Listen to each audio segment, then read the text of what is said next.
Baik ya, kita melanjutkan dari perkuliahan minggu lalu. Saya share screen yang mana? Oke, yang ini.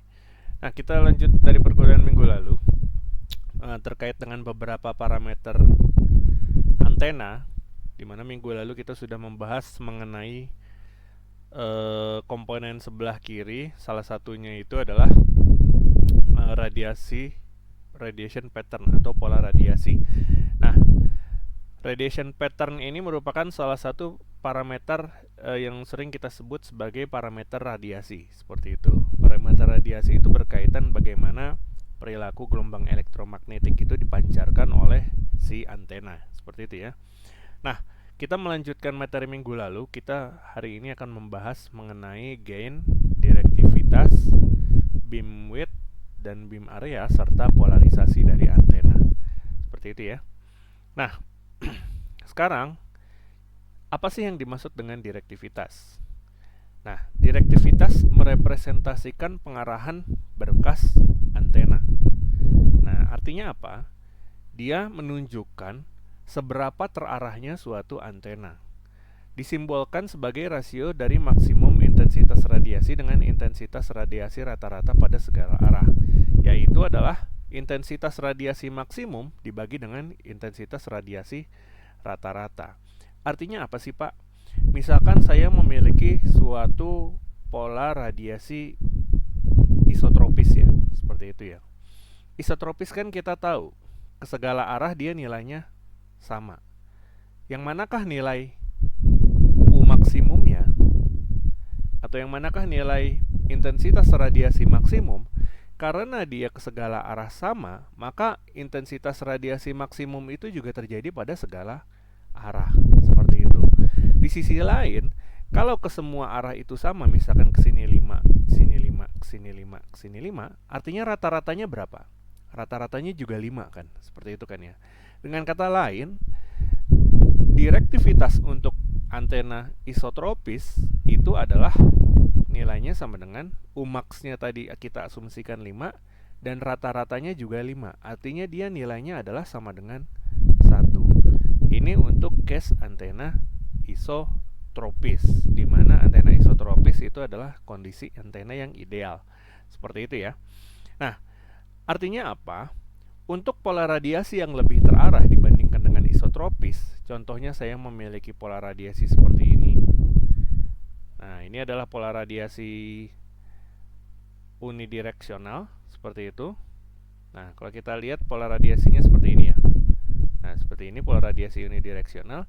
Nah, misalkan saya ambil titik Umax itu di sini kan. Ini adalah intensitas radiasi yang paling tinggi karena dia lebih terarah ke arah sana, seperti itu kan ya.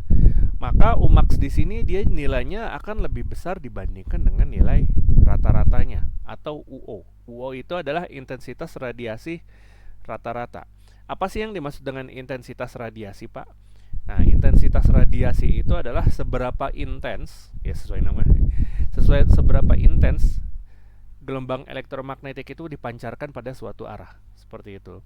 Dan karena kita bicara mengenai pola radiasi dalam bentuk koordinat bola, kita kan bicara mengenai pola radiasi ke segala arah ya, maka kita asumsikan dia berbentuk koordinat bola. Nah, intensitas radiasi itu adalah seberapa intens daya pada arah tertentu, namun dalam koordinat bola, atau kita sebut dalam arah steradian, istilahnya seperti itu. Pada dasarnya intensitas radiasi dengan rapat daya itu hanya sama gitu. Hanya saja kalau kita bicara mengenai rapat daya itu adalah dalam satuan numerik normal, intensitas radiasi itu dalam arah steradian. Yang dimaksud dengan steradian itu adalah representasi dalam bentuk koordinat bola. Satu steradian itu atau satu radius itu nilainya adalah sama dengan 360 derajat dibagi dengan V. Kita tahu ya, satu rad itu kan adalah sama dengan 360 derajat dibagi dengan 2V kan. Seperti itu kan ya. Itu adalah satu radius. Nah, intensitas radiasi ini direpresentasikan dalam radius. Seperti itu. Dibandingkan dengan rapat daya. Kalau kita bicara mengenai rapat daya mungkin satuannya adalah apa? Watt per meter kan. Seperti itu kan ya. Watt per meter. Karena dia masih dalam satuan meter. meter, seperti itu. Tapi kalau kita bicara mengenai intensitas radiasi, dia dalam satuan radian, seperti itu. Bedanya sih hanya itu aja. Nah, sekarang tadi kita membahas mengenai intensitas radiasi pada arah tertentu, dia nilainya besar. Dalam case seperti ini, maka nilai direktivitasnya akan sangat tinggi. Seperti itu ya. Nah, direktivitas sendiri memperlihatkan seberapa besar konsentrasi kuat radiasi suatu antena pada arah tertentu. Sehingga apabila nilai intensitas radiasinya tinggi pada satu arah, maka direktivitasnya juga akan sangat besar. Seperti itu ya. Nah, asumsi kita memiliki nilai Umax per U0 untuk direktivitasnya. Dan kita tahu untuk nilai rapat daya itu bisa kita peroleh, intensitas radiasi UO itu bisa kita peroleh dari nilai PR atau rapat daya dibagi dengan R kuadrat ya, seperti itu ya. Atau ini adalah rapat daya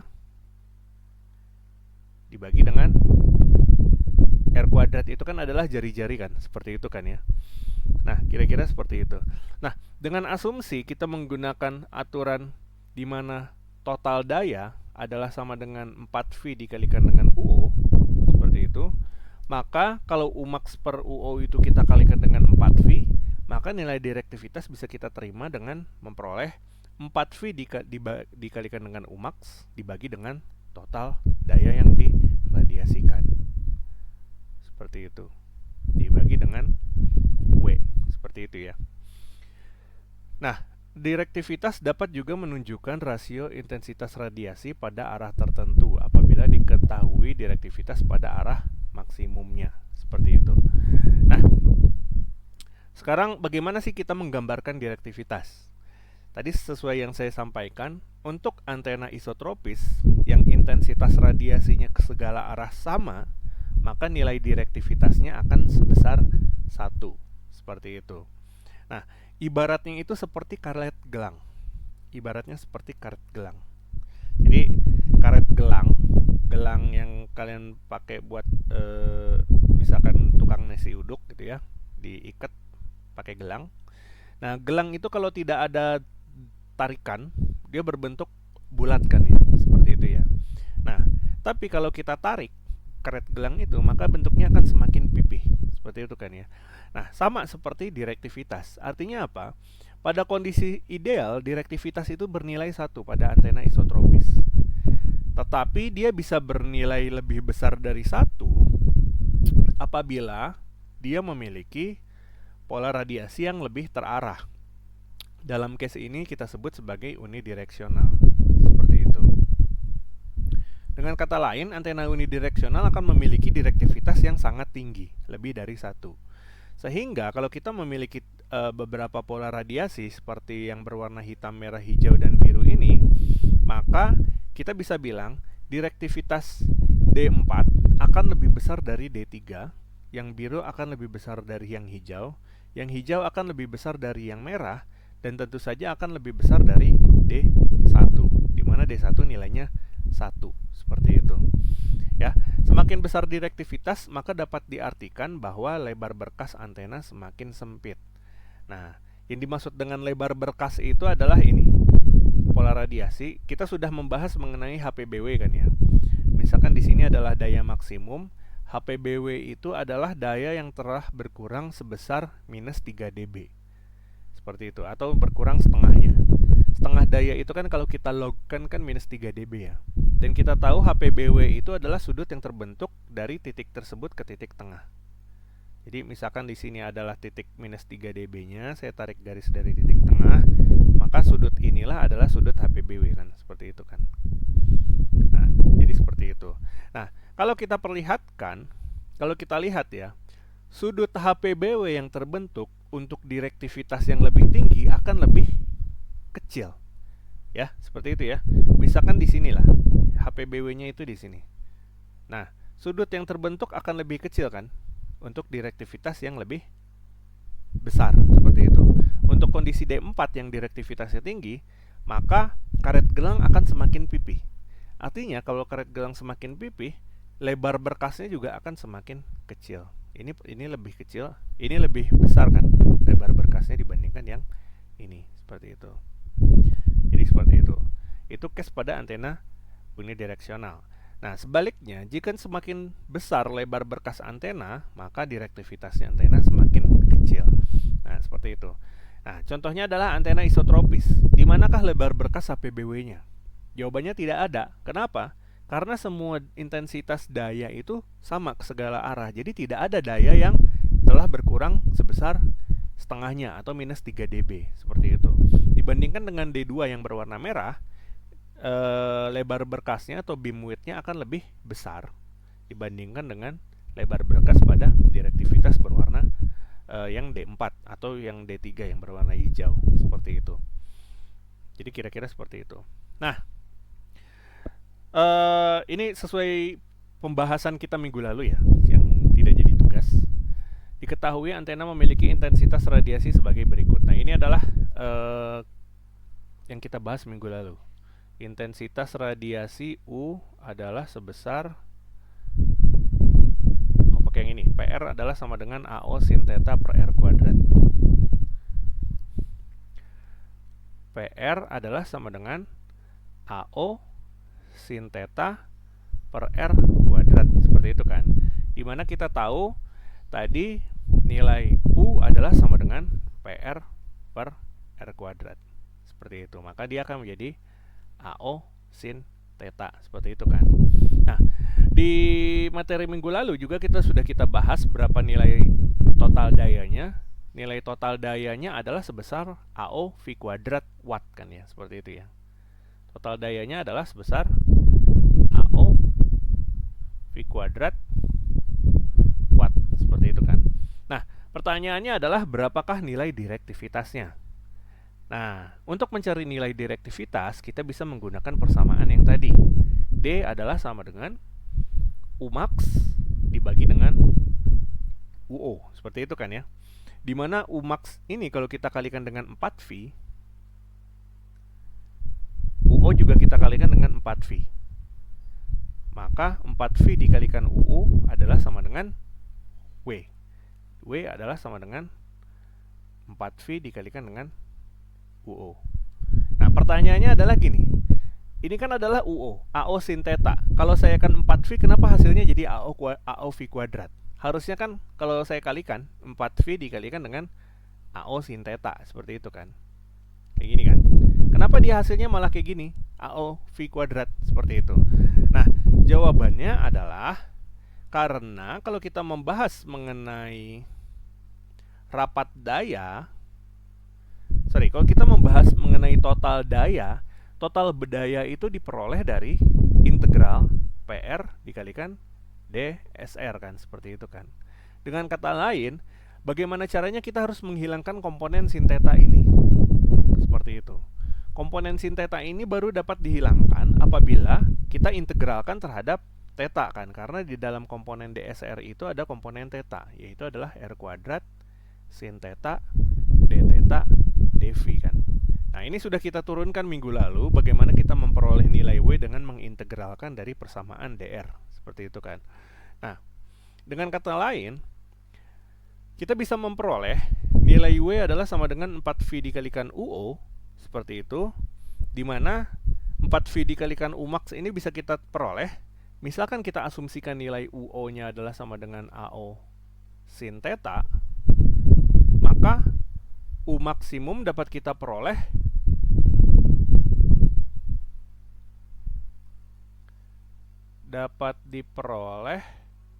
pada theta sama dengan 90 derajat kan, seperti itu kan.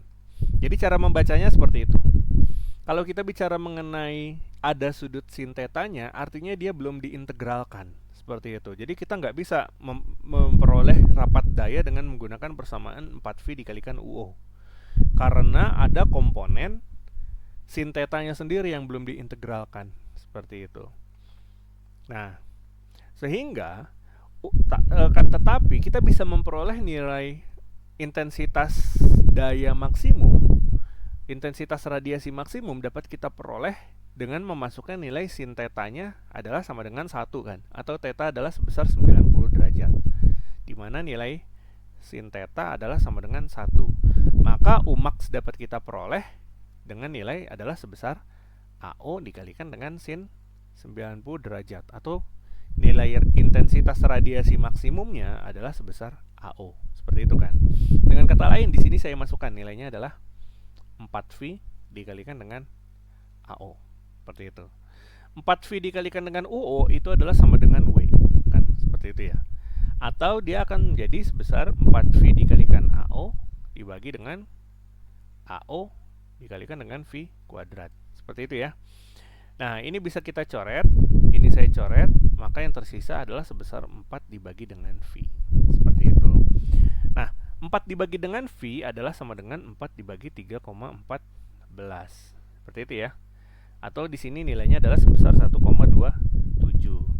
Nah, kalau saya logkan direktivitas ini dalam bentuk numerik.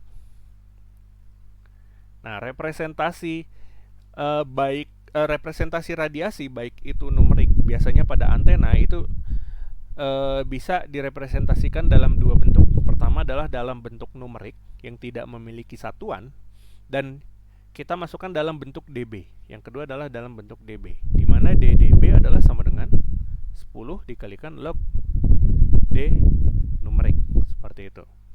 Di mana log D numerik adalah sama dengan 10 dikalikan log 1,27, seperti itu ya. Atau dia adalah sama dengan 10 dikalikan 0,105, maka dia adalah sama dengan 1,05 dB, seperti itu. Nah, seperti itu ya. Jadi untuk merubah dari numerik ke dB, kita perlu kalikan dengan 10 log, seperti itu. Nah, kita transformasinya dengan menggunakan 10 dikalikan logaritmik dari nilai numeriknya. Ya, seperti itu ya. Sampai sini ada yang ditanyakan nggak? Oh, Bapak izin bertanya, Pak. Ya, silakan Mas. Berarti untuk UO dan UMAX itu beda ya, Pak. Jadi kalau UMAX itu harus didapat dari yang itu dulu ya, Pak, yang anol sin theta ya. Kalau Ya. yang UO itu bisa langsung disubstitusi jadi W ya, Pak. Jadi nggak pakai yang AO sin ya. Sebenarnya rumus ini terlarang, Mas. 4V dikalikan UO itu terlarang gitu. Ini hanya representasi aja. Jadi ibaratnya kalau kita bicara mengenai rumus ini, kita nggak bisa masukin 4V dikalikan UO, karena di dalam UO sendiri masih ada komponen sin theta yang belum diintegralkan. Jadi gini, logika berpikirnya seperti ini. Kita memperoleh nilai total daya dari integral rapat daya dikalikan dengan elemen permukaan daya, kan seperti itu ya. Jadi rapat daya dikalikan dengan elemen permukaan daya, seperti itu. Nah, sementara di sisi lain kita punya rumus ini. Di sisi lain kita juga punya rumus UO adalah sama dengan PR dibagi dengan R kuadrat, seperti itu. Jadi kita bisa memperoleh nilai intensitas radiasi dengan membagi rapat daya dibagi dengan R kuadrat, kan seperti itu ya. Nah, akan tetapi kalau saya memasukkan rapat daya dari total daya dari rumus ini, maka W adalah sama dengan 4V dikalikan UO. Dan itu nilainya akan nggak match gitu. Nilainya akan nggak match. Kenapa? Kalau saya peroleh nilai UO dari sini, PR per R kuadrat, maka di sini dia adalah sama dengan AO sin theta. Seperti itu kan. Karena kita menggunakan asumsinya tadi, PR-nya itu adalah sama dengan AO, mana PR-nya? Oh, ini. AO sin theta per R kuadrat. Seperti itu. Nah, sekarang kalau saya memasukin dari nilai sini, maka UO itu bisa diperoleh dari W dibagi dengan 4V, kan, seperti itu kan. Nah, nilainya akan berbeda gitu. W dibagi dengan 4V, AOV kuadrat dibagi dengan 4V. Di sini dia masih ada memiliki komponen sin theta, seperti itu. Jadi yang perlu kalian pahami adalah rumus ini kita gunakan hanya sebagai pembuktian, tetapi tidak bisa kita gunakan langsung dengan memasukkan nilai UO dikalikan 4V, seperti itu. Karena UO sendiri, intensitas radiasi itu adalah dalam bentuk arah. Jadi dia dalam bentuk arah, tentunya kita memiliki komponen theta dan V di dalamnya, seperti itu. Sedangkan total daya itu adalah suatu nilai total keseluruhan gitu, total daya keseluruhan, total daya keseluruhan ke segala arah. Jadi itu nggak bisa kita gunakan rumus ini untuk memasukkan nilai, misalkan untuk mencari W dari nilai UO atau untuk mencari UO dari nilai W gitu. Jadi yang bisa kalian gunakan untuk mencari intensitas radiasi adalah rumus ini. Pertama itu adalah yang ini yang saya kotakin berwarna hijau. Intensitas radiasi bisa digunakan bisa dicari dengan cara membagi rapat daya dibagi dengan R kuadrat, seperti itu. Itu yang pertama. Dan yang kedua, kalian bisa mencari total daya dari integral rapat daya dikalikan dengan rapat elemen permukaan radialnya, seperti itu. Nah, ini yang saya kotakin berwarna hijau, seperti itu. Dan yang ketiga apa ya? Ya saya rasa itu dua ini. Jadi jangan sampai kalian mencari nilai rapat daya, jangan sampai kalian mencari total daya dari intensitas radiasi, seperti itu. Karena intensitas radiasi sendiri dia memiliki elemen sin theta yang belum diintegralkan, seperti itu. Jadi seperti itu kira-kira. Nah, akan tetapi rumus ini bermanfaat untuk mencari direktivitas, seperti itu. Jadi 4VU max dan 4VUO itu adalah suatu elemen total daya, seperti itu. Jadi kira-kira seperti itu. Nah, paham ya Mas ya? Paham nggak Mas maksud saya? Paham Pak. Terima kasih banyak ya, Pak. Jadi kita tulis di sini 4V dikalikan UO, tapi di sini kita asumsikan dia W kan, gitu kan. Jangan sampai kita masukin di sini 4V, salah. Jangan sampai kita masukin di sini. Jangan sampai kita masukin di sini 4V dikalikan dengan AO sin theta, seperti itu. Jangan sampai seperti itu. Ini kurang tepat. Jadi kita masukin 4VUO ini adalah suatu nilai W. Yang kita masukin itu adalah nilai W-nya di sini, bukan nilai AO sin theta dikalikan dengan 4V. Seperti itu. Nah, itu harus hati-hati. Ya. Jadi rumus ini hanya digunakan sebagai pembuktian di sini, tetapi tidak pernah digunakan secara langsung untuk memasukkan nilai 4V dikalikan dengan intensitas radiasinya. Seperti itu. Nah, oke, ada lagi yang ingin ditanyakan?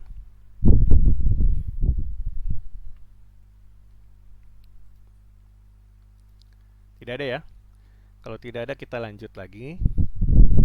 Nah, sekarang representasi direktivitas dalam 2 dimensi dan 3 dimensi pada case antena dipol lambda per 2. Antena dipol lambda per 2 itu memiliki pola radiasi omnidireksional, yang saya bilang seperti apel bentuknya. Ya, omnidireksional yang seperti apel itu kalau kita lihat dari samping bentuknya kan seperti apel ya. Nah, pada case yang sangat ekstrim sama sekali, bagian ke atas dan ke bawahnya itu dia tidak memiliki daya sama sekali. Jadi bentuknya itu seperti angka tak terhingga, seperti itu. Jadi bentuknya seperti tak terhingga gini. Dia hanya memiliki intensitas radiasi ke arah kanan kiri atau depan dan belakang.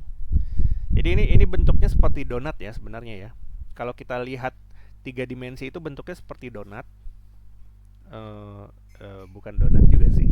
Kalau donat tengahnya bolong. Seperti apel ya, seperti apel.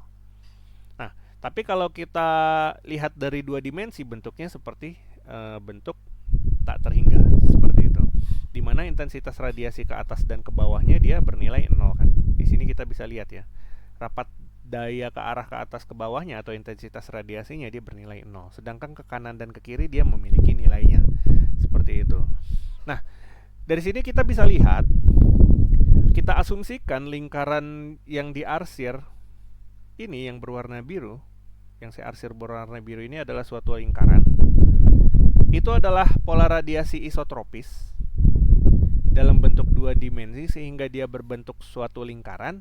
Maka kita asumsikan dia nilai direktivitasnya bernilai 1 kan, seperti itu kan ya. Isotropis kan direktivitasnya selalu bernilai 1, seperti itu kan. Dengan kata lain, kita bisa lihat di sini untuk pola radiasi omnidireksional yang saya arsir berwarna merah. Yang saya arsir berwarna merah ini adalah pola radiasi omnidireksional. Nah, dari sini bisa kita lihat pada beberapa sudut direktivitas dari antena omnidireksional itu bisa saja bernilai lebih dari 1 atau kurang dari 1. Seperti itu. Cara bacanya gini. Lingkaran ini kan adalah sudutnya ya. Seperti itu ya. Lingkaran ini adalah sudutnya. Ya. 0 sampai 180 derajat. Lalu dari 180 derajat turun lagi dia ke 0. Kayak gitu bacanya. Jadi bukan satu putaran 360 derajat. Karena pola radiasi itu biasanya bentuknya kan simetris ya.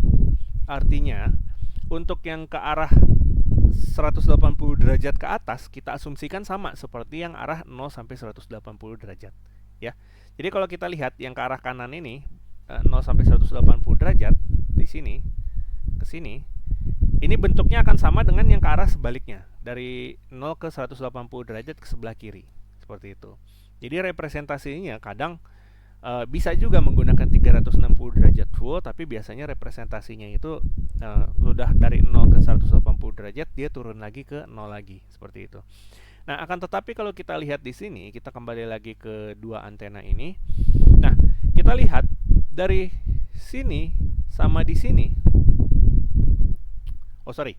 Tadi satu putaran itu adalah sudut, yang ke atas, yang ke arah sini itu merepresentasikan direktivitas. Bisa direktivitas, bisa intensitas daya. Seperti itu.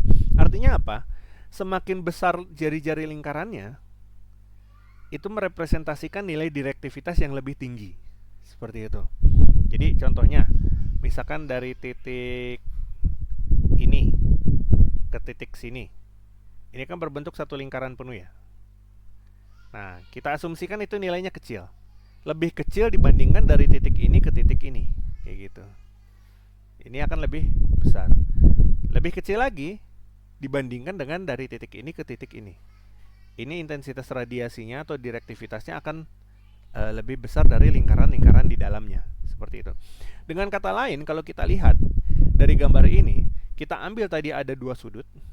Dari sudut di sini dan sudut di sini, kita asumsikan dia perpotongan antara yang arsenan berwarna biru dan berwarna merah, maka di titik ini dia nilai direktivitasnya akan bernilai 1. Seperti itu kan. Karena dia berbentuk lingkaran. Seperti itu kan.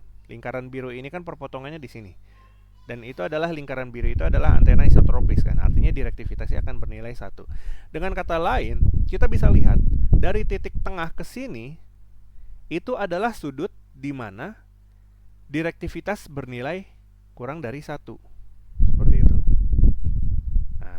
Jadi itu adalah direktivitas kurang dari 1. Sedangkan dari titik ini ke titik ini atau dari lingkaran di sini itu adalah nilai direktivitas lebih dari 1. Seperti itu. Kalau kita tarik garis sampai ke sini, terus dari tarik garis sampai ke sini, maka sudut yang terbentuk di sinilah itu adalah sudut yang terbentuk di mana nilai direktivitas antena omnidireksional bernilai 1. Jadi kita asumsikan sudut di sini adalah 57,44. Di sini adalah 122,56. Seperti itu. Maka direktivitas pada antena omnidireksional akan lebih besar pada sudut 57 sampai dengan 122. Seperti itu ya, dibandingkan dengan antena isotropis. Namun pada sudut lain, intensitas radiasi antena isotropis akan lebih besar. Lebih besar, yaitu bernilai 1. Seperti itu ya. Antena dipol memiliki direktivitas maksimum pada sudut 90 derajat. Di sini. Di sini nilai direktivitasnya paling tinggi karena dia menyentuh lingkaran paling jauh. Di sini juga. Pada sudut 90 derajat. Atau pada nilai direktivitasnya adalah sebesar 1,697 atau sebesar 2,297 dB. Seperti itu ya. Jadi kira-kira seperti itu.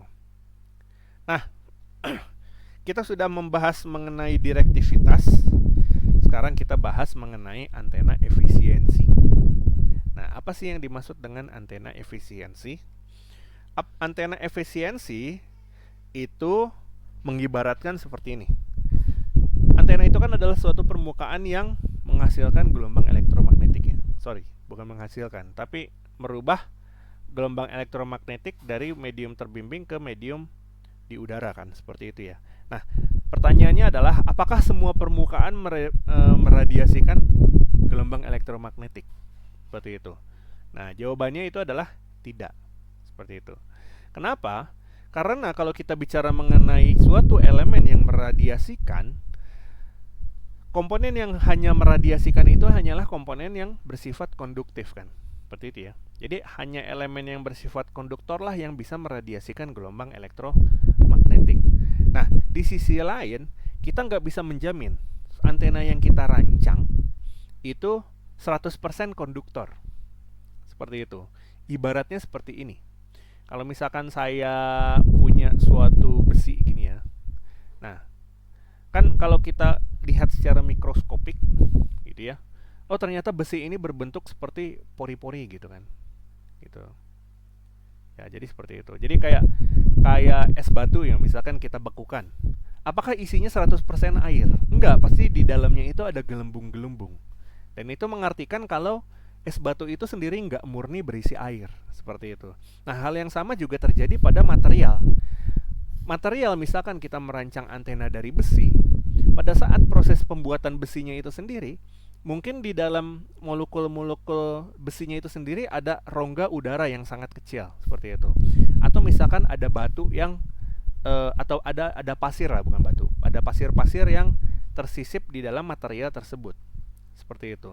Sehingga ada yang kita sebut ketidakefisienan di situ. Kenapa? Karena material tersebut juga tidak 100% konduktor.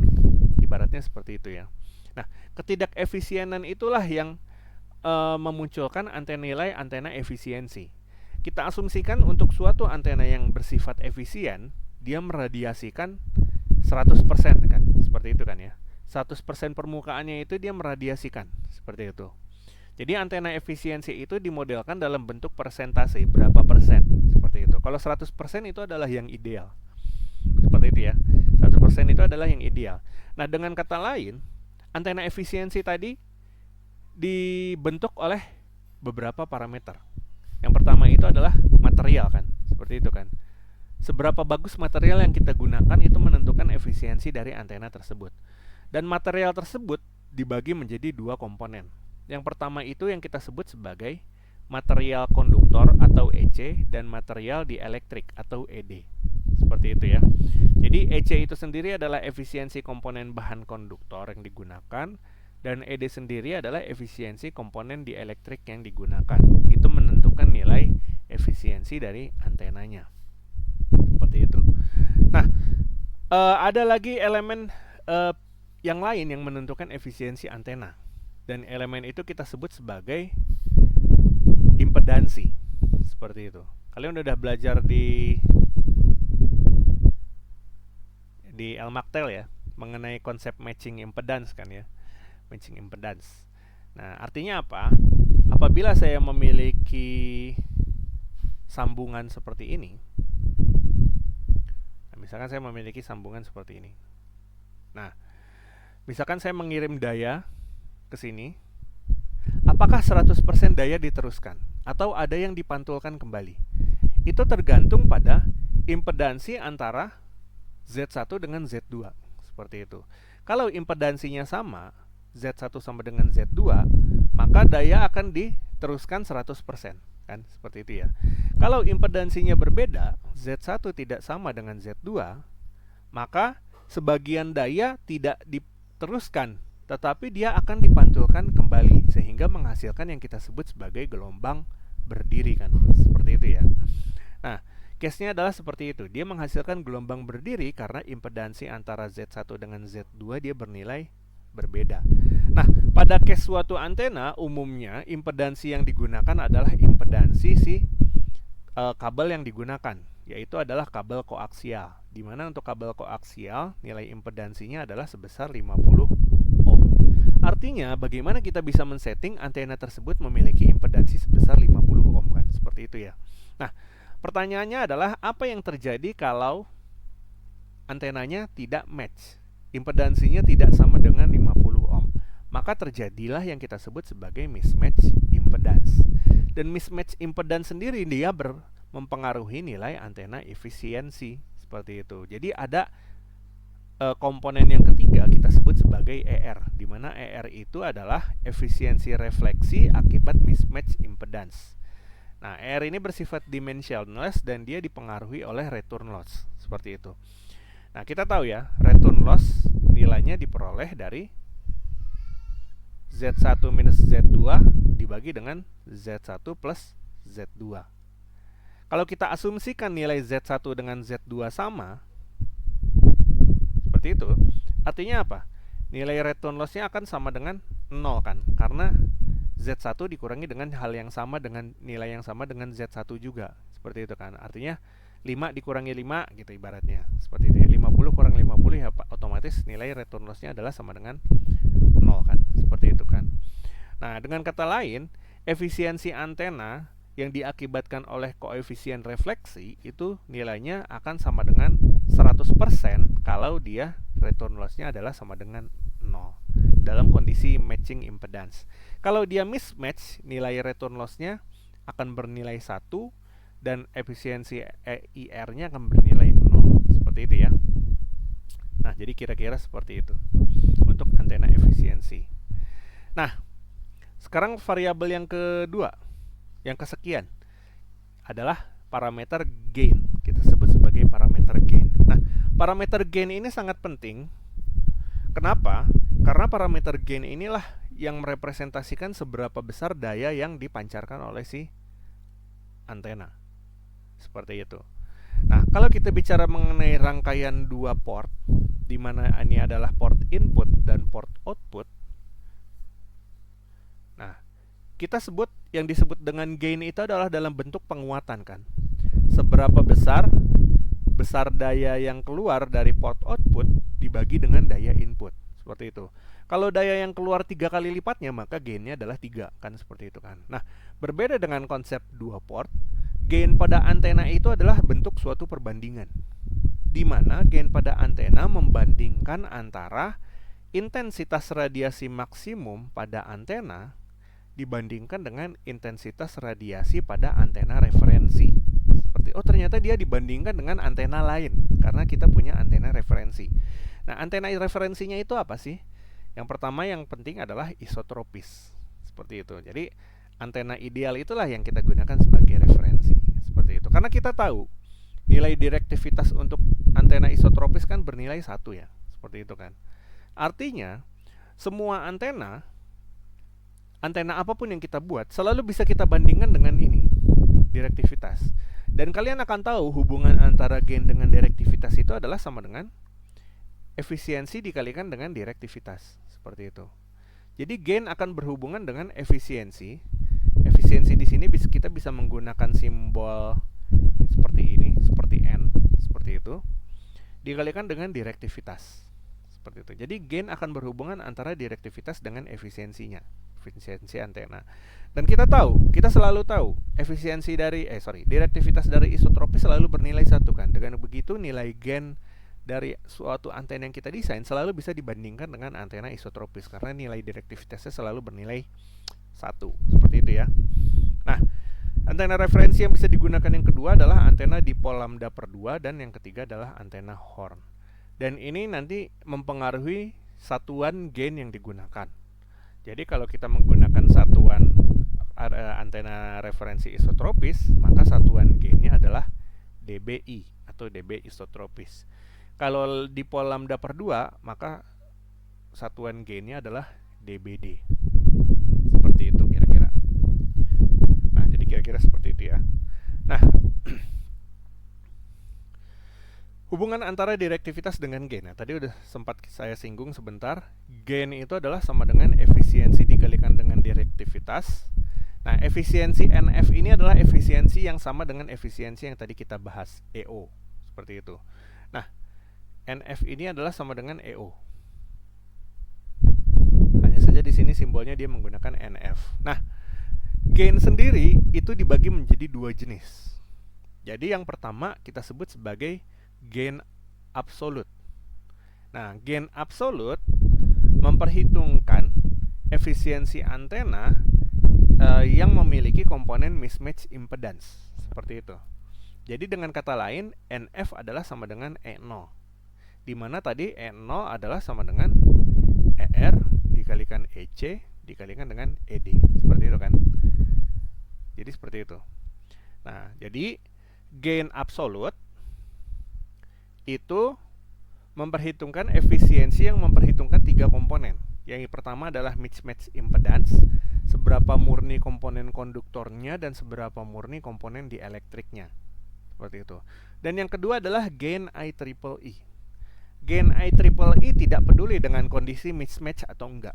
Seperti itu. Gain IEEE hanya memperhitungkan efisiensi dari material saja, yaitu komponen konduktor dan dieelektrik. Seperti itu. Nah, atau EC dan ED saja.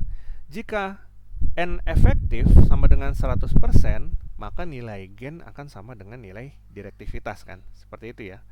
Nah, satuan gain juga adalah dalam dB, di mana gain ini adalah gain numerik. Kalau kita kalikan, maka dalam dB kita kalikan dengan 10 log G. Seperti itu ya. Jadi kira-kira seperti itu. Nah, antena dengan referensi berupa isotropis memiliki satuan gain dBi. Seperti itu ya. Nah, biar nggak bingung, kita lihat ke contoh soal.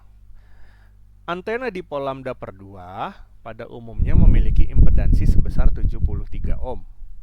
Ya. Dipol lambda per 2 normalnya 73 ohm dan direktivitasnya adalah sebesar, ini kayaknya ada yang salah, bukan 2,23 ya. Ini saya ubah nilainya. Kayaknya udah saya betulin kemarin. 2,297. Nah, ini saya revisi bukan 2,23, 2,297. Nah, direktivitas sebesar 2,297 dB. Hitung gain dari antena dipol tersebut apabila terhubung dengan saluran transmisi yang impedansinya 50 ohm. Gunakan asumsi efisiensi material antena adalah sebesar 100%. Nah, ini adalah efisiensi material ya. Efisiensi material ya. Seperti itu ya, 100%, bukan efisiensi mismatch. Nah, artinya apa? Pertama, kita menghitung. Yang ditanya adalah gain. Nah, gain apa yang ditanya? Kita nggak tahu. Ya, artinya kita perlu jawab dua-duanya. Yang pertama adalah kita tahu nilai gain adalah sama dengan efisiensi dikalikan dengan direktivitas. Seperti itu kan. Dimana tadi ada dua komponen. Untuk gain IEEE, nilai efisiensinya adalah sama dengan EC ED dikalikan ER. Salah. Untuk gain IEEE nggak dikalikan ER. Yang kedua adalah gain absolut. Untuk gain absolut, efisiensinya adalah sama dengan ER dikalikan EC dikalikan ED. Seperti itu ya. Nah, artinya kita perlu mencari ER terlebih dahulu, di mana ER adalah sama dengan 1 dikurangi koefisien pantul kuadrat. Seperti itu kan ya. 1 dikurangi dengan koefisien pantul kuadrat. Di mana koefisien pantul adalah sama dengan Z1 min Z2 per Z1 plus Z2. Di sini dikasih simbol mutlak seperti itu, biar nilainya selalu positif. Nah, dengan kata lain, artinya kita selesaikan dulu, kita cari nilai koefisien pantulnya. Koefisien pantul adalah sama dengan Z1 min Z2 dibagi dengan Z1 plus Z2, maka dia adalah sama dengan 73 dikurangi dengan 50. Nah, kalian mau tulis 50 kurang 73 juga nggak masalah, karena di sini simbolnya mutlak. Dibagi dengan 73 tambah 50. Seperti itu ya. Ini adalah 23 dibagi dengan 123. Seperti itu ya. Berapakah 23 bagi 123? Nah, kalian bisa memperoleh ini hasilnya adalah sama dengan 0,187 ya. Seperti itu ya. Nah, hasilnya kira-kira seperti itu. Sudah dapat koefisien pantulnya, kita cari nilai ER-nya.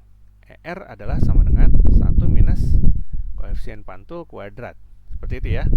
Atau adalah sama dengan 1 minus 0,187 kuadrat. Atau ini adalah sama dengan 0,965. Atau sama dengan 96,5%. Seperti itu ya. Nah, sudah kita dapat komponen ER-nya, sekarang tinggal kita cari satu persatu. Yang paling mudah dulu, yang paling mudah adalah gain IEEE. Itu ya. Gain IEEE adalah nilainya sama dengan efisiensi dikalikan dengan direktivitas. Seperti itu. Nah, direktivitasnya sendiri, oh iya, ini direktivitasnya dalam bentuk dB ya.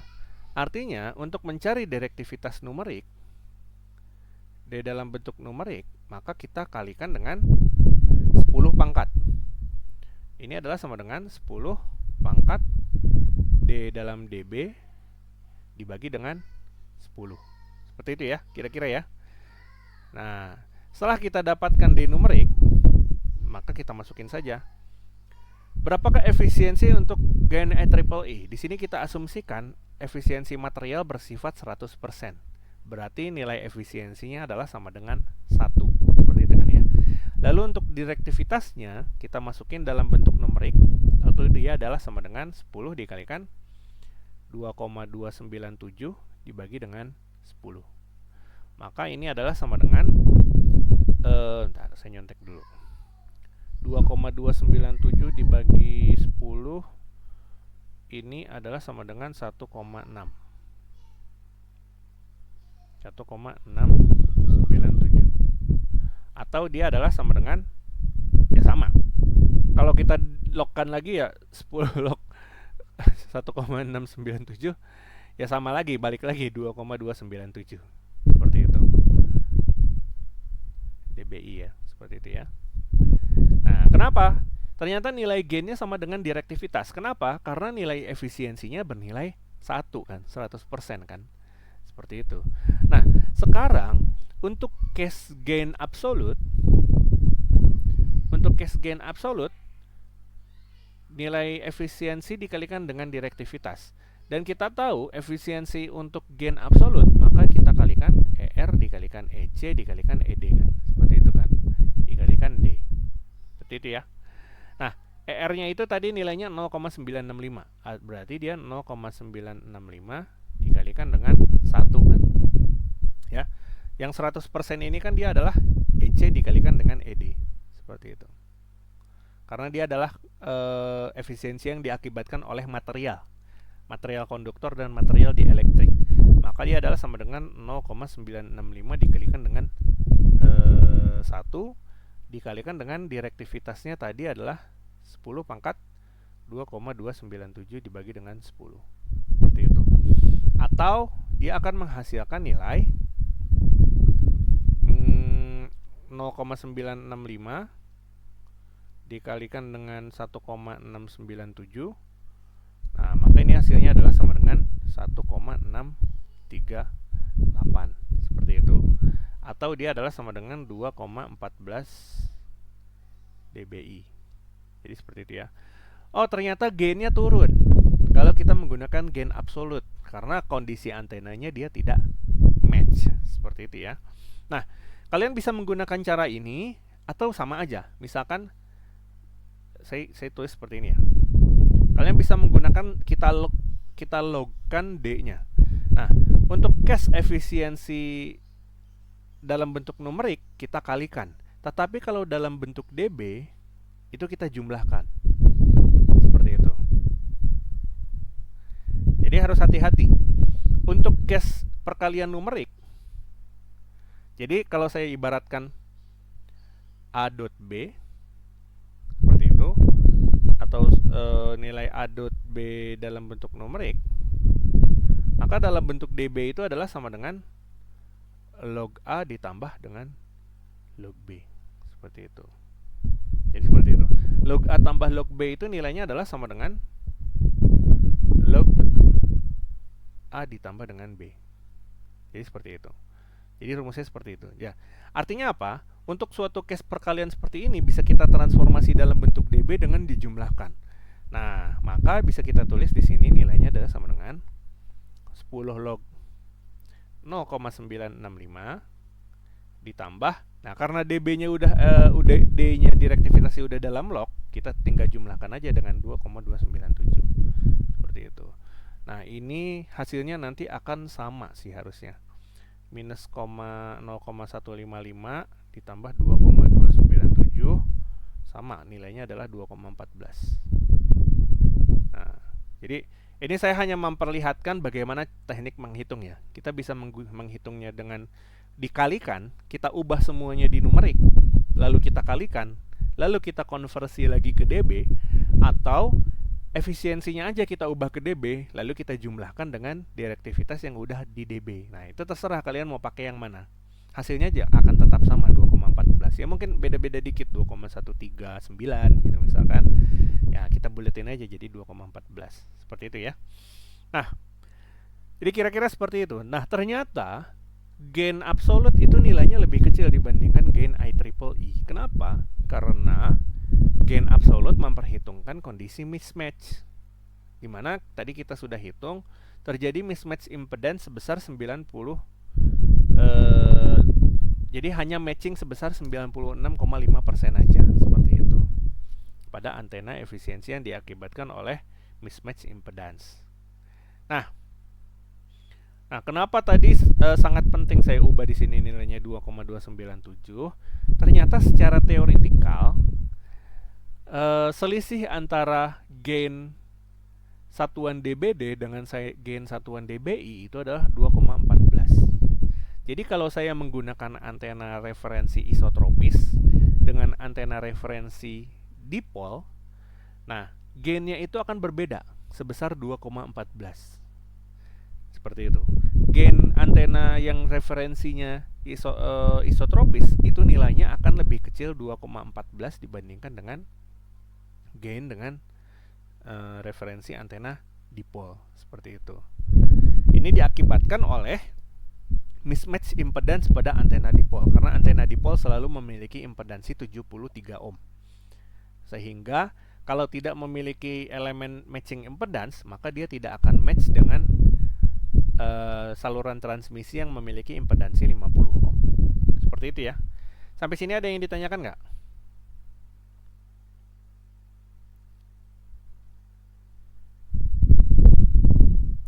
Belum ada, Pak. Belum ya. Kalau belum ada kita lanjut lagi. Jadi seperti itu. Nah, sekarang gain antena itu digunakan untuk apa sih? Nah, gain antena itu digunakan untuk kalkulasi power link budget, seperti itu. Nah, mungkin kalau kalian belum paham power link budget, saya kurang tahu udah belajar atau belum. Power link budget itu membicarakan mengenai budget. Budget itu kan kebutuhan ya, seperti itu ya. Budget itu identik dengan uang gitu kan, kebutuhan uang ya. Misalkan budgetnya berapa gitu kan, nah, yang mau dikeluarin berapa kan kayak gitu kan. Nah, tapi kalau kita bicara mengenai power, kebutuhannya itu bukan kebutuhan uang, tapi kebutuhan daya. Jadi power link budget itu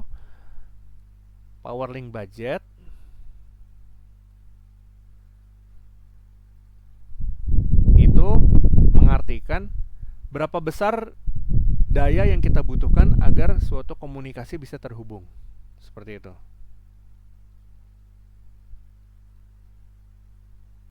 Berapa besar budget daya yang dibutuhkan. Seperti itu. Agar komunikasinya bisa terhubung. Seperti itu. Itulah kita sebut sebagai power link budget. Dan power link budget, karena kita bicara mengenai kebutuhan daya, artinya yang paling penting apa? Seberapa besar daya yang perlu kita transmisikan kan? Seperti itu kan. Seberapa besar daya yang perlu kita transmisikan.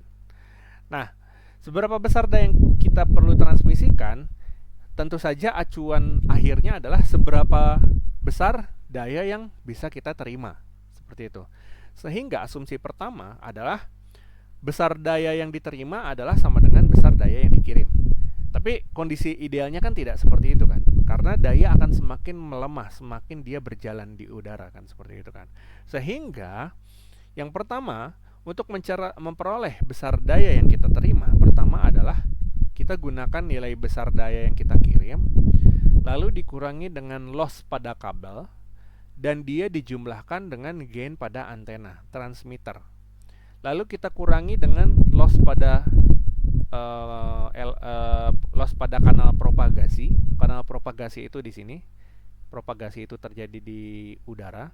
Ini adalah propagasi. Tentu saja dia mengalami loss kan, karena ya ibaratnya bensin ya. Ibaratnya kita naik kendaraan pakai bensin ya, bensinnya habis gitu ibaratnya. Ibaratnya kalian lari, ya kalau kalian lari energi kalian habis. Ya sama seperti itu. Jadi di propagasi itu terjadi loss. seperti itu. Nah, setelah kita masuk ke dalam elemen propagasi di kanal propagasi, gelombang elektromagnetik diterima oleh si receiver. Maka di sini ada komponen gain penerima atau gain receiver. Nah, dari gain receiver itu dia dikurangi lagi sama loss kabel pada sisi receiver. Seperti itu ya. Nah, untuk penjumlahan dan pengurangan ini adalah representasi power link budget dalam bentuk daya atau dB. Seperti itu ya. Kalian harus hati-hati di sini. Representasi power link budget kalau nilainya dijumlah dan dikurangi seperti ini adalah representasi dalam bentuk daya. Satuannya pasti dalam dB, seperti itu. Satuannya dalam dB. Bagaimana dalam bentuk numerik? Kalau dalam bentuk numerik,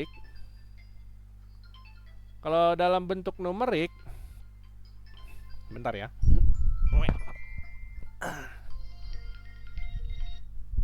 Nanti jadi saya angkat.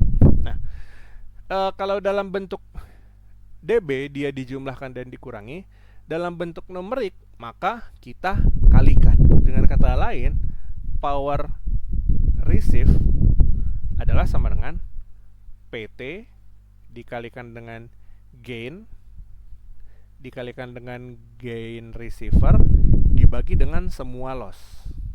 Loss kabel dikalikan dengan loss propagasi, loss kabel transmitter dikalikan dengan loss propagasi dikalikan dengan loss kabel receiver. Seperti itu ya. Nah, ini adalah rumus power link budget untuk nilai numerik. Seperti itu. Jadi kalau nilainya dalam bentuk numerik, contohnya power transmitnya dalam bentuk watt, gainnya tidak memiliki satuan, lossnya biasanya tidak memiliki satuan, otomatis itu dalam bentuk numerik. Cara menghitungnya itu kalian kalikan dan dibagi, seperti itu. Nah, kalau semua elemen yang ada di soal itu memiliki satuan dB, artinya dia dalam bentuk dB. Cara menghitungnya power link budgetnya adalah dengan dijumlahkan atau dikurangi. Seperti itu ya. Kalian harus hati-hati di situ. Karena saya lihat ya. Saya lihat di tugas akhir malah, di tugas akhir. Karena power link budget ini kalian akan banyak menghadapi yang power link budget ini di banyak mata kuliah gitu.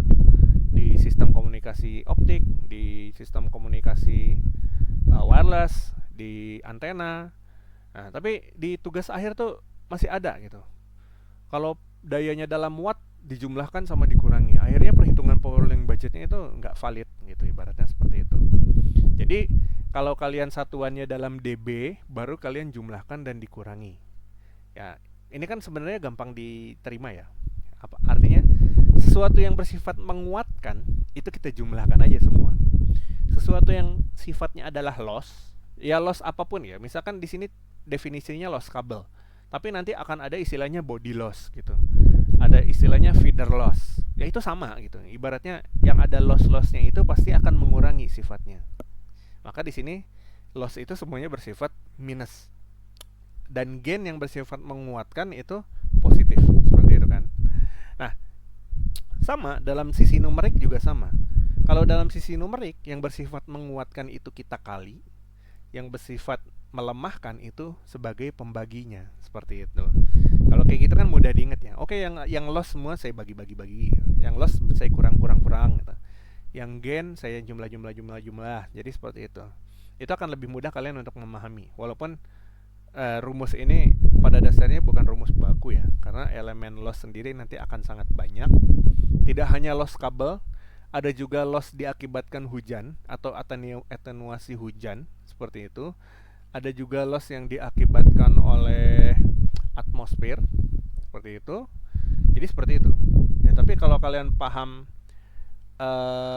artifisisnya kayak gimana, ya nggak perlu hafal rumus ini, ya kalian tahu. Oke, gain saya jumlahkan semua, gain. Oh, semua loss saya kurangi, loss, seperti itu. Jadi seperti itu. Teknik perhitungan power link budget. Ya.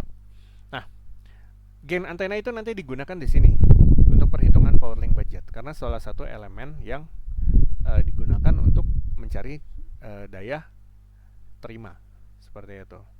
Nah, kalau rumusnya baku seperti ini kan artinya daya terima itu sebenarnya bisa berapa aja dong, Pak? Gitu. Ya, jawabannya adalah untuk suatu perangkat kita memiliki yang kita sebut sebagai RX sensitivity. Seperti itu. RX sensitivity itu adalah seberapa sensitif perangkat kalian bisa menerima daya. Jadi, misalkan level daya yang bisa diterima oleh perangkat kalian itu adalah minus 100 dB, misalkan ya. Minus 100 dBm, misalkan daya yang bisa diterima oleh perangkat kalian misalkan minus 100 dBm. Artinya, untuk daya terima yang nilainya di bawah minus 100 dBm itu udah dianggap nggak valid, sinyalnya terlalu lemah, akhirnya tidak diproses. Seperti itu. Itulah yang mengakibatkan yang kita sebut sebagai system down. Seperti itu.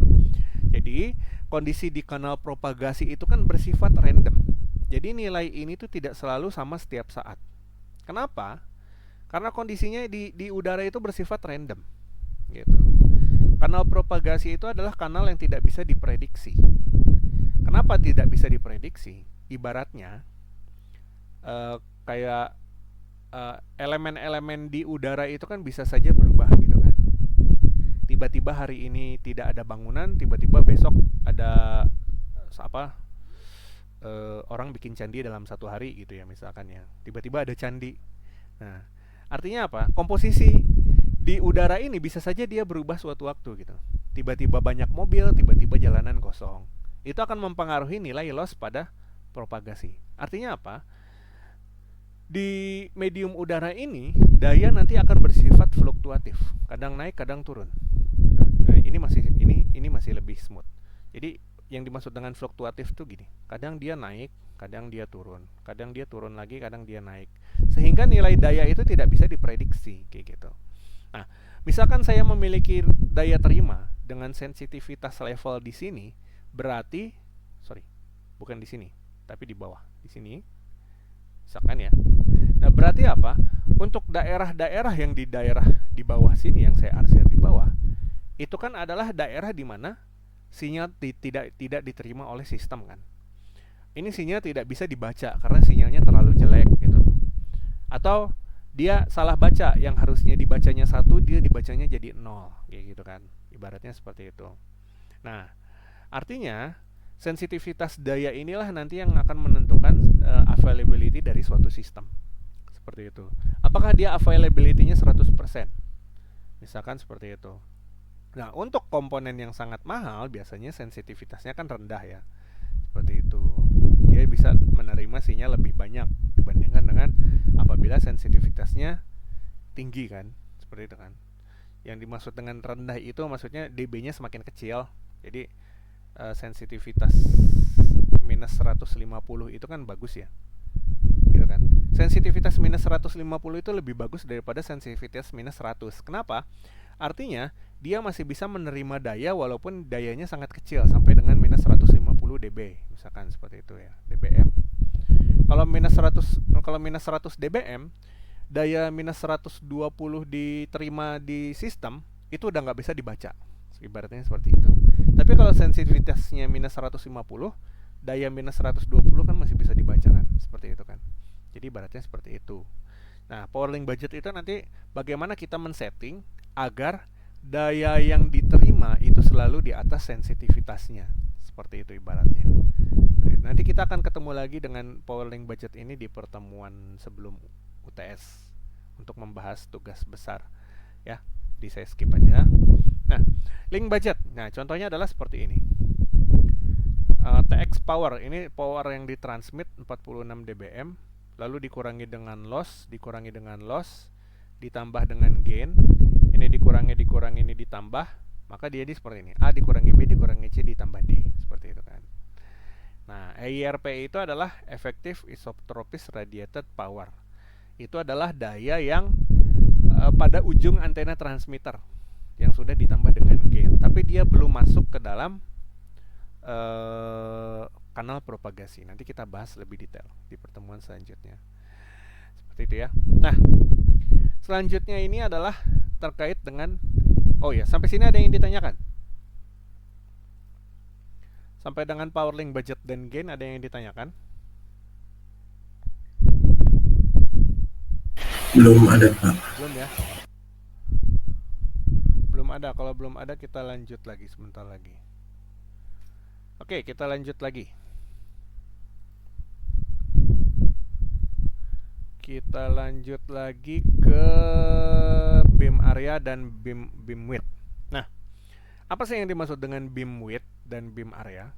Beam width itu sesuai yang kita bahas minggu lalu, itu adalah lebar berkas. Lebar berkas itu adalah lebar pada daerah pola radiasinya. Seperti itu. Ini kita sebut sebagai beam width pada arah 2 dimensi. Nah, pada arah 3 dimensi, bentuk pola radiasi kan nggak sesimpel ini. Dia ibaratnya seperti balon yang ditiup kan. Nah, kalian ibaratkan balon yang ditiup gitu. Balon yang ditiup itu kan dia memiliki 3 dimensi kayak gini ya, kayak gitu kan ya. Nah, representasi beam width dalam bentuk 3 dimensi itu kita sebut sebagai beam area. Jadi seperti itu. Ibaratnya itu balon. Kalian tiup balon ya. Kalian tiup balon. Bentuknya itu kan ya seperti balon gitu. Bentuknya seperti dua balon. Atau kalau kalian punya kepala, nah topi ini adalah, misalkan ini adalah kepala kalian. Ya, ini kepala saya lah, jangan kepala kalian. Ini kepala saya. Terus saya pakai topi gitu kan. Nah, misalkan seperti ini. Nah, cakupan topi ini itu kita sebut sebagai beam area. Jadi ini adalah kita sebut sebagai beam area. Jadi beam area itu adalah representasi 3 dimensi dari beam width. Jadi seperti itu. Kalau beam width itu hanya kita lihat dari sisi 2 dimensi saja, yang ke kanan dan ke kiri, beam area itu adalah ke kanan, ke kiri, ke depan, dan ke belakang kayak gitu. Itu adalah perbedaan antara beam area dengan beam width. Beam width, daerah sudut yang dibatasi setengah daya itu adalah beam width HPBW, sedangkan beam area itu adalah luas yang dibatasi setengah daya. Jadi seperti itu. Jadi beam area itu adalah bentuknya seperti topi, seperti itu. Bentuknya seperti topi. Bukan topi ininya ya, topi seperti ini. Daerah ininya. Daerah ini adalah daerah beam area. Seperti itu kira-kira. Nah, beam area memiliki hubungan dengan direktivitas. Nah, kalian gak usah bingung dengan rumus-rumus ini.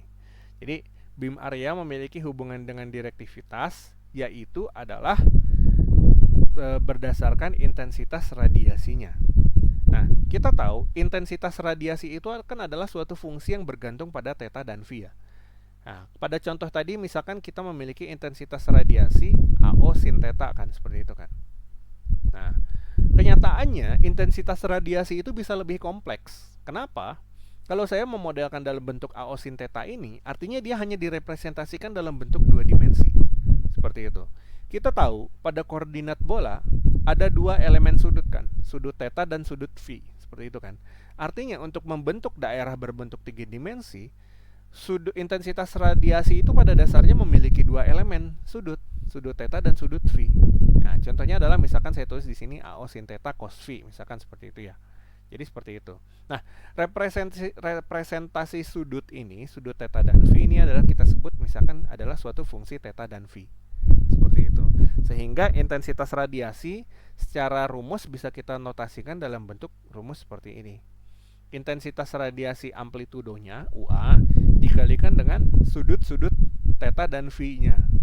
Dan sudut-sudut theta dan phi itu nilainya bisa berubah-berubah, bisa sin theta cos phi, bisa sin kuadrat cos theta, bisa sin pangkat 6, bisa sin pangkat 7 atau cos pangkat 7, misalkan seperti itu.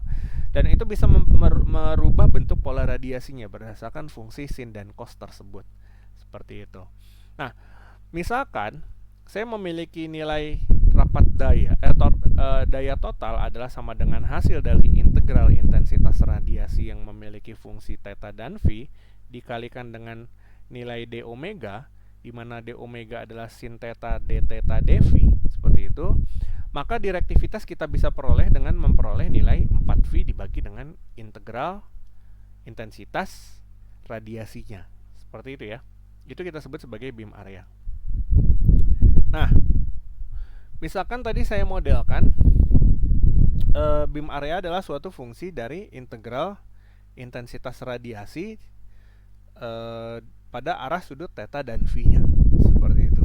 Nah, dengan asumsi nilai total daya adalah sama dengan 4V dikalikan UO, seperti itu, dan direktivitas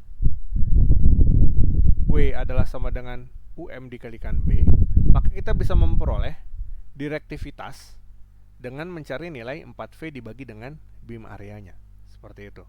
Nah, 4V dibagi dengan beam area itu adalah rumus cepat ya, maksudnya. Kalau saya bilang itu adalah rumus cepat, namun hanya bisa digunakan untuk wilayah-wilayah yang memiliki direktivitas tinggi, yaitu lebih dari 10, seperti itu. Nah, kalau direktivitasnya kurang dari 10, ini adalah rumus pendekatan pada dasarnya. Kalau direktivitasnya kurang dari 10, nah kalian bisa menggunakan persamaan yang ini, bentuk integral dari intensitas radiasinya diintegralkan terhadap d omega, di mana d omega adalah sama dengan sin dikalikan d theta cos phi, seperti itu. Nah, d theta dv, sorry. Nah, contoh penyelesaiannya adalah seperti ini. Misalkan saya memiliki intensitas radiasi UM cos pangkat 6 theta ya, seperti itu ya. Maka kita bisa menyelesaikan mencari beam areanya dengan mengintegralkan UM cos theta dikalikan dengan d omega, di mana d omega adalah sama dengan ini, sin theta d theta dv. Ini adalah d omeganya, seperti itu ya. Nah,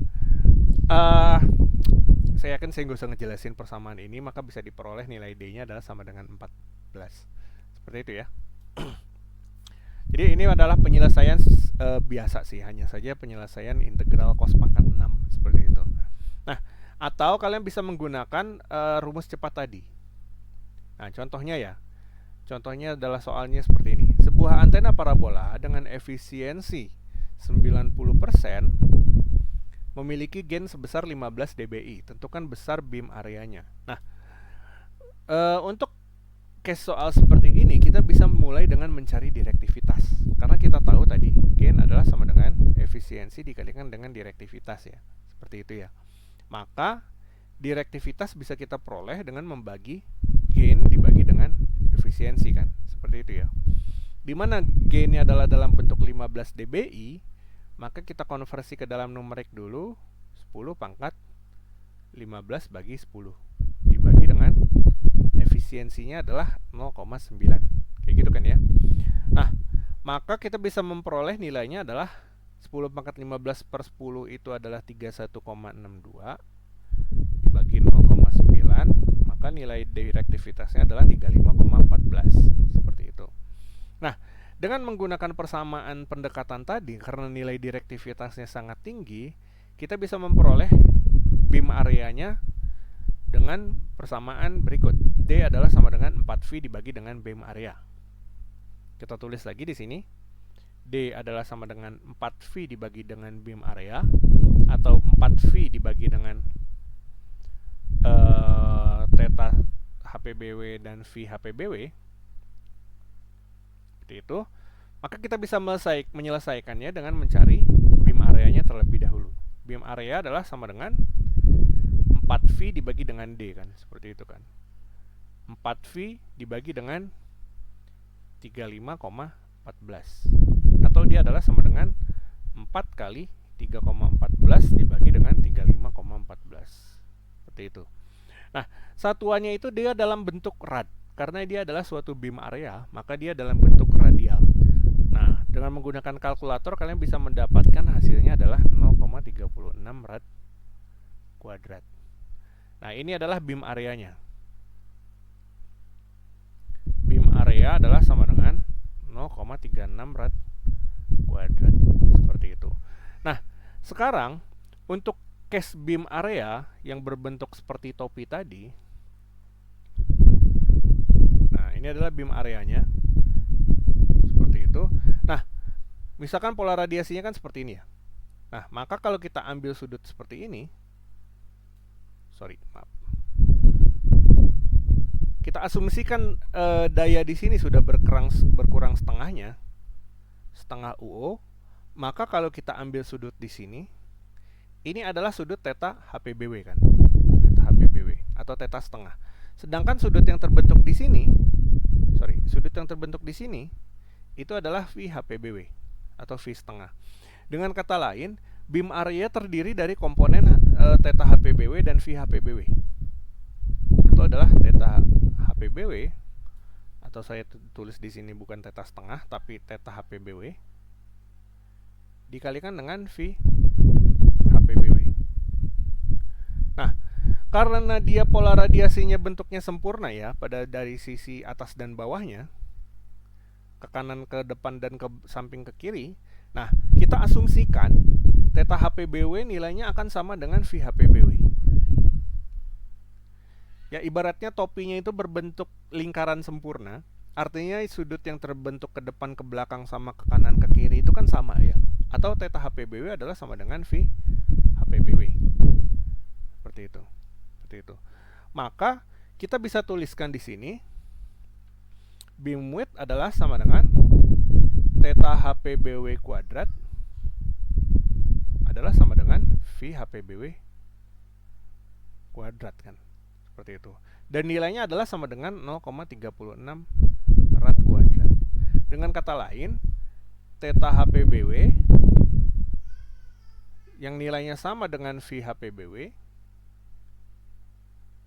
adalah sama dengan akar dari 0,36 rad kuadrat.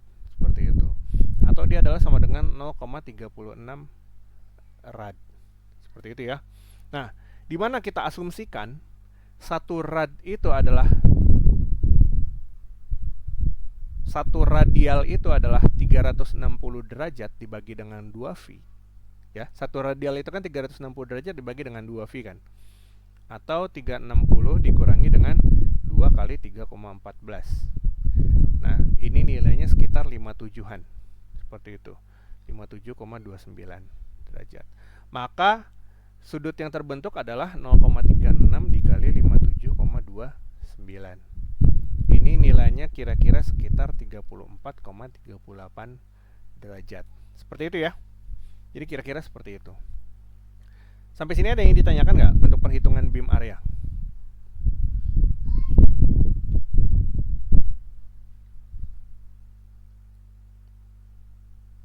Tidak ada ya? Tidak ada yang ditanyakan? Kalau tidak ada, kita lanjut lagi. Nah, ini sisanya sih tinggal contoh soal aja. Tabel di bawah ini adalah hasil pengukuran kuat medan listrik antena yang diukur pada jarak 10 meter. Nah, kita mengukur kuat medan listrik pada jarak 360 derajat, sehingga kita tahu pada arah mana dia intensitas radiasinya kuat. Seperti itu. Kita asumsikan tadi nilai UO adalah sama dengan PR dibagi dengan R kuadrat, di mana rapat daya PR itu dia adalah asumsinya E cross H. Berarti kita modelkan saja misalkan dia adalah sama dengan E kuadrat ya, seperti itu ya. Nah, hitung direktivitas pada antena A.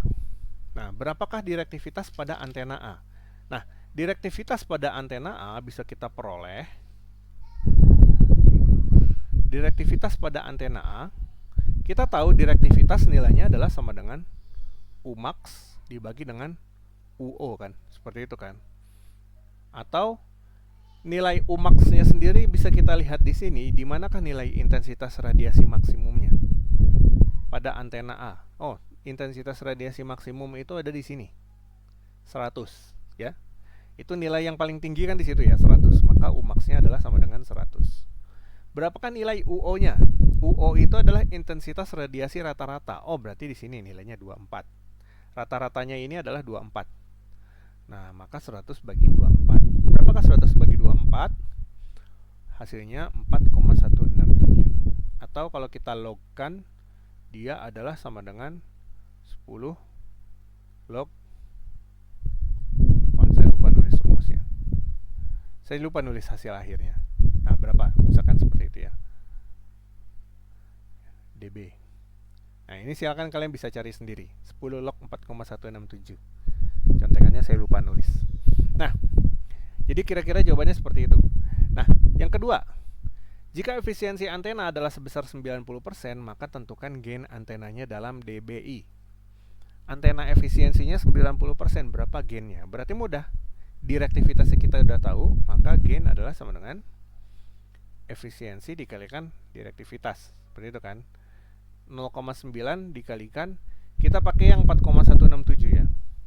4,167. Kan numerik. Nah, hasilnya adalah sekitar 3,75, atau kalau kita logkan dia menjadi 5,74 dBi. Seperti itu. Nah, yang ketiga, jika suatu antena dipol digunakan sebagai referensi dan medan maksimum yang diukur dengan menggunakan antena dipol adalah sebesar 4 volt per meter, atau 4 kuadrat adalah 16 intensitas radiasinya, pada jarak yang sama pada tabel di samping, tentukan gain antena A terhadap antena dipol. Nah, ini mudah. Untuk mencari gain antena dipol, kita bisa mencari dengan gain adalah sama dengan Umax dibagi dengan intensitas radiasi referensi. Seperti itu ya. Atau dia adalah sama dengan 100 dibagi 4 kuadrat. Ya. Atau dia adalah sekitar hasilnya 100 bagi 16 adalah sama dengan 6,254. Maka dia hasilnya adalah sama dengan 7,96 dBd. Nah, yang penting kalian perlu lihat adalah gain untuk isotropis, gain yang normal itu satuannya selalu dBi. Kecuali kalau dia dibandingkan dengan referensi antena dipol, maka satuannya berubah menjadi dBd. Seperti itu. Dan yang sesuai saya bahas pada slide sebelumnya, selisih antara dBd dengan dBi itu sekitar 2,14. Maka selisihnya itu adalah sama dengan 7,96 dikurangi 5,74.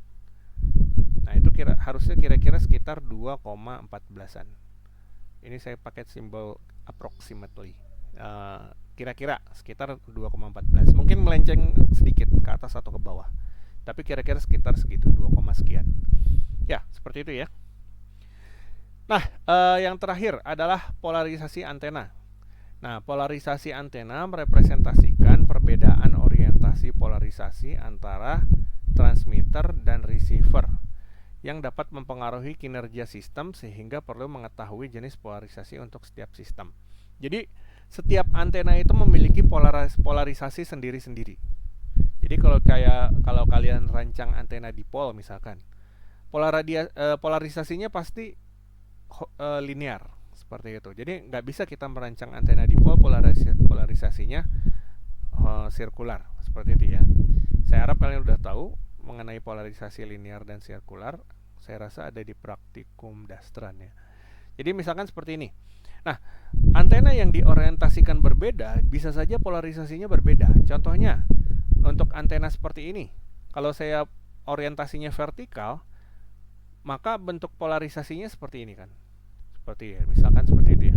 Kalau dia horizontal, maka polarisasinya ke kanan samping, kanan kiri, kanan kiri. Nah, artinya apa? Kalau polarisasinya dia tidak sama, artinya nggak ketemu gitu. Ibaratnya dia nggak ketemu. Yang satu intensitas radiasi, yang satu medan listriknya dia ke atas ke bawah arah getarnya, yang satu ke kanan ke kiri. Seperti itu. Nah, sehingga untuk suatu antena dapat berkomunikasi dengan baik, dia harus memiliki polarisasi yang sama dan orientasi yang sama, seperti itu. Sehingga kalau TX-nya dia ke atas ke bawah, RX-nya juga medan listriknya harus ke atas dan ke bawah, seperti itu. Kalau dia ke kanan ke kiri, maka dia juga harus ke kanan ke kiri. Kalau dia tidak match, maka nanti secara daya akan berkurang. Dan yang perlu kita definisikan di situ adalah yang kita sebut sebagai PLF atau polarization loss factor.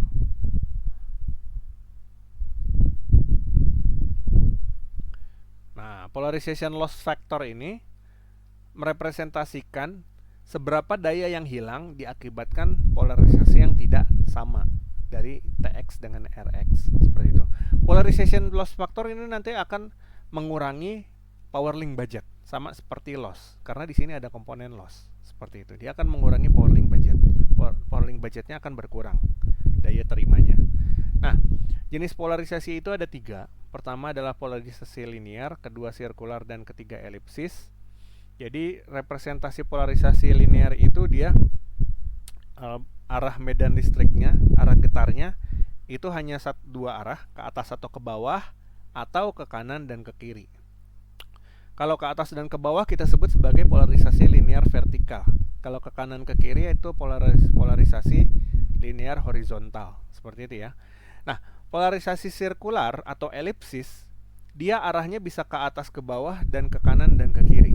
Sehingga seakan-akan bentuk polarisasinya itu berputar, melingkar, seperti itu. Untuk polarisasi elipsis dia melingkar sempurna dalam bentuk lingkaran arah getarnya. Bukan elipsis, sirkular. Sedangkan pada polarisasi elipsis dia ke atas ke bawah dan ke kanan ke kiri itu magnitudenya bisa berbeda sehingga bentuknya seperti sebuah elips. Seperti itu ya. Nah, polarisasi itu tergantung pada orientasi antenanya. Kalau dia ke atas ke bawah seperti ini kita sebut sebagai polarisasi vertikal. Tapi kalau antenanya kita tidurin, bisa saja dia polarisasinya berubah jadi horizontal. Seperti itu. Karena dia mengikuti arah dari antenanya itu sendiri. Seperti itu ya. Jadi seperti itu. Nah, polarisasi antena juga dia rumus bakunya seperti ini.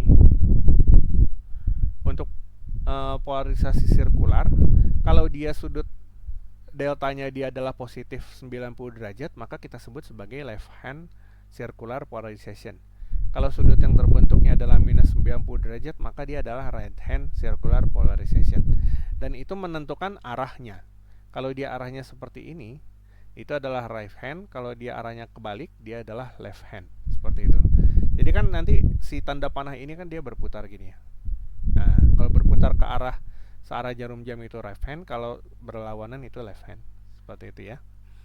Nah, axial ratio ditentukan oleh kuat medan listrik horizontal dibandingkan dengan vertikalnya. Seperti itu. Dengan kata lain, untuk axial rasio elemen polarisasi linear, di mana dia hanya memiliki satu komponen saja, vertikal saja atau horizontal saja, nilai axial rasionya itu bisa tinggi. Sangat tinggi. Seperti itu. Atau mendekati tak hingga. Itu adalah axial rasio polarisasi linear. Kalau saya dB-kan itu kira-kira sekitar 40 dB. Itu adalah nilai yang sangat tinggi. Polarisasi axial rasio untuk polarisasi linear. Untuk axial rasio polarisasi elipsis, nilainya juga tinggi, tapi tidak setinggi axial rasio polarisasi linear. Ibaratnya itu dia memiliki komponen vertikal atau horizontal saja, tapi komponen sebaliknya itu kecil, tapi ada gitu, maksudnya seperti itu. Jadi seperti itu. Dan nilainya itu kira-kira kalau dalam dB itu sekitar saya lupa ya. Saya lupa nilainya berapa. Kalau nggak salah sekitar 10 dB. Seperti itu. Nah, yang ketiga itu adalah axial rasio polarisasi sirkular. Nah, untuk polarisasi sirkular, untuk E-theta dan EV-nya dia akan sama. Sehingga nilai axial rasionya adalah sama dengan 1. AR-nya adalah sama dengan 1. Seperti itu. Kalau dalam dB, AR-nya itu adalah 0 dB. Jadi kira-kira seperti itu ya. Itu adalah axial rasio. Nah, polarisasi karena bagaimana dia bisa mengisolasi antara medan listrik vertikal dan horizontal itu sering digunakan dalam teknik diversitas. Jadi teknik diversitas itu bisa menggunakan beberapa antena yang memiliki polarisasi yang berbeda. Nah, sinyalnya itu akan tidak saling menginterferensi karena dia terisolasi antara polarisasi linear horizontal dengan polarisasi linear vertikal, misalkan seperti itu ya. Dan itu bisa digunakan untuk meningkatkan kapasitas kanal. Ya, seperti itu. Nah, yang terakhir adalah polarization loss factor. Tadi yang sempat saya definisikan, itu adalah seberapa besar daya yang hilang akibat polarization mismatch pada TX dan RX. Seperti itu ya. Dan polarization loss factor itu adalah sudut yang terbentuk antara elemen TX dan RX. Misalkan ini adalah TX-nya, ini adalah polarisasi RX-nya, maka sudut theta yang terbentuk itu adalah yang kita sebut sebagai polarization loss factor, yaitu sebesar cos kuadrat theta. Seperti itu. Nah, contoh terakhir. Nah, biar kita cepat aja. Sebuah gelombang elektromagnetik memiliki persamaan medan listrik seperti ini. Datang menuju antena dengan polarisasi medan listrik seperti ini. Jadi ini adalah transmitternya, ini adalah receivernya. Seperti itu kan. Nah, saya gambar Untuk elemen transmitter dia hanya memiliki elemen pada arah sumbu AX, artinya dia hanya memiliki arah sumbu X saja. Ini adalah E0. Seperti itu. Bukan E0, EI. Ini adalah EI ke arah sumbu X, sedangkan EA dia ke arah AX dan AY kan. Jadi resultan AX plus AY itu kan gini. Ini adalah EA AX plus AY, seperti itu ya. Dan ini adalah AX saja, seperti itu. Nah, sekarang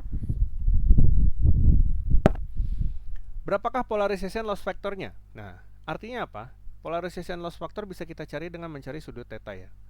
Atau PLF adalah sama dengan cos kuadrat theta kan, seperti itu kan. Nah, kalau gambarnya seperti ini artinya dia berbentuk seperti segitiga kan, dimana di sini kita asumsikan nilainya adalah 1 untuk elemen AX-nya dan AY-nya adalah 1, maka AX plus AY kan adalah sama dengan akar 1 kuadrat tambah 1 kuadrat, atau dia adalah akar 2 kan, seperti itu kan. Maka cos theta kuadrat adalah sama dengan 1 per akar 2 kuadrat, atau dia adalah sama dengan setengah, seperti itu. Nah, setengah itu artinya dia adalah sama dengan minus 3 dB kan. Dengan kata lain, dengan polarisasi yang mismatch seperti ini aja, dari dia hanya memiliki satu komponen AX, dia menjadi ada dua komponen AX dan AY, dayanya saja sudah berkurang setengahnya gitu. Dayanya sudah berkurang setengahnya antara komunikasi TX dengan RX. Jadi agar dayanya bisa terkirim 100%, nah itu antara TX dengan RX itu harus memiliki arah yang sama, arah getarnya. Kalau sama-sama AX, maka nilai sudut tetanya adalah 0. Otomatis PLF-nya akan bernilai 1. Seperti itu ya. PLF-nya akan bernilai 1. Nah, PLF bernilai 1 artinya dia 100% daya terkirim. Seperti itu ya. Nah, saya rasa sampai itu aja untuk perkuliahan kita hari ini. Sampai sini ada yang ingin ditanyakan? Ups, akses deny ada apa nih? Sampai sini ada yang ditanyakan? Belum ada. Tidak ada, Pak. Belum ada. Tidak ada ya? Tidak ada yang ditanyakan? Oke, saya rasa untuk pertemuan kita minggu ini sampai di sini saja. Untuk minggu ini tidak ada tugas ya. Sekali-sekali kita libur dulu, nggak ada tugas. Seperti itu. Ya, mungkin cukup sekian untuk pertemuan kita hari ini. Terima kasih banyak. Assalamualaikum warahmatullahi wabarakatuh. Waalaikumsalam warahmatullahi wabarakatuh. Terima kasih banyak, Pak. Banyak, Pak. Terima kasih, Pak. Terima kasih, Pak. Izin live ya, Pak.